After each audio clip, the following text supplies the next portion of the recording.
Be it a single pack of laxatives or subsequent mountains of bio-waste, a single discrete butt plug or a whole dungeon from IKEA, you can transport it all.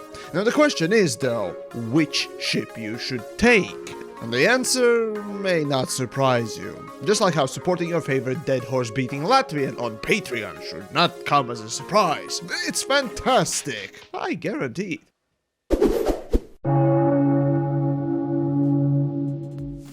Now that I'm done with the combat and exploration ship lists themselves, all that was left for the trio was the last elite rank gameplay. Trading. While it's not as active and bombastic as combat or as pretty as exploration, trading has that methodical taste that rewards your persistence and diligence to the craft. Though mostly it's about farting in space, praying for quick death, murdering prostitutes, and exploding on landing. Today then, let's take a look at ships that at the very least can make you capable of doing and feeling these things all at once. These ships have to do just one thing well, and that's getting to a place and then hauling ass. Sometimes literally. Oh, and since illegal trade missions don't seem to pay that well, or simply are not that consistent since, well, actually forever, we can focus on the bog standard trading, be it missions or free form. Oh, and it's worth mentioning that all of these ships will be good for mining as well.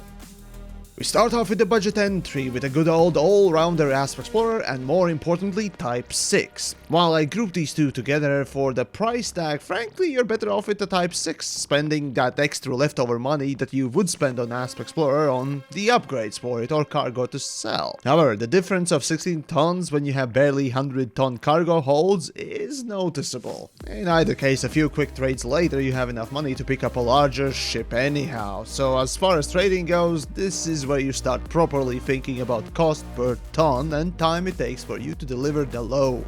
I'm personally more fond of bare bones gameplay, so I would go with Type 6, but Asp does have a little bit better jump range and it can be used for more than just trading, like mining, and then some. Hey bitch, my max jump range ain't that much lower than Asp Explorer!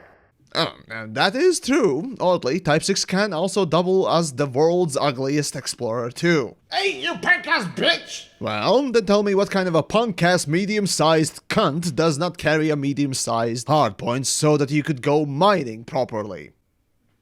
Type 7?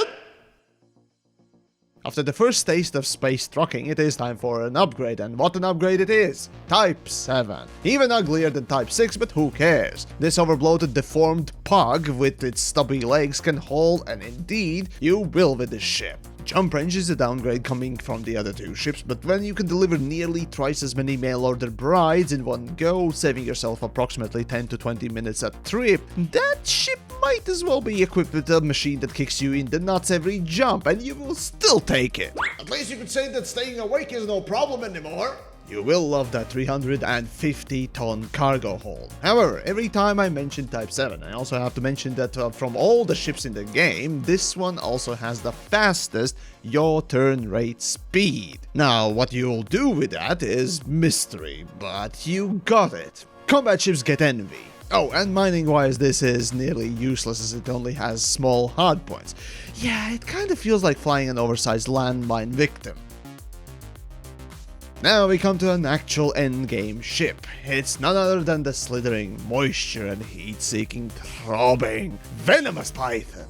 But pythons are non-venomous. Get back to sex, Johnny, you failed the test. Python, with its nearly 300-ton cargo hold, indeed, out of all the medium ships in the game, possesses the largest cargo bay. Why is this important? Well, you might ask. Well, if you do rare goods trading, and I know modern commanders might not be familiar with this type of trading, so I'll explain. This is where you basically take, or rather get, up to 20 units of a rare commodity that sells for a good price, but you need to travel pretty far to sell it for that good price. And often so, if you do this rare goods trading, you might find yourself in need of a ship that can land on small or medium-sized landing pads on those small stations. Though these days the concept of rare goods trade has been out of favor, mostly because it just simply does not pay well enough. As for normal trading in general, well, the simple rules apply. When a big ship is limited to big stations only, medium ship like a Python can cash in on everything. Also remember that number 4 spot, the Type 7, is a large ship, despite it barely being over the border. Now you know how I feel amongst small ships. You think you got it bad? The beautiful part here is that just like with Asp Explorer, despite both being very much jack of all trades types of ships, they outconquer all others, and not only on today's list alone, but for the other 2 lists as well. So mining or trading, either which case, Python's got it all covered in spades. Which, however, cannot be said about the number 2 spot holder. Today, Lakon's hitting it out of the park, it seems. It feels like the list was made for it, basically. The Space Cow takes home the silver, and not only in the ugliest contest either. With 790 tons of manure rotting and composting in your trunk, you can make some decent cash indeed. No matter how your ship smells afterwards, it's worth it. Since the days of old, Type 9 was a decent alternative for cargo hauling and indeed was designed for it. In time, as the bigger ships came along, it kinda got forgotten about a little. But in a surprising move, well, once the battle kettle was introduced,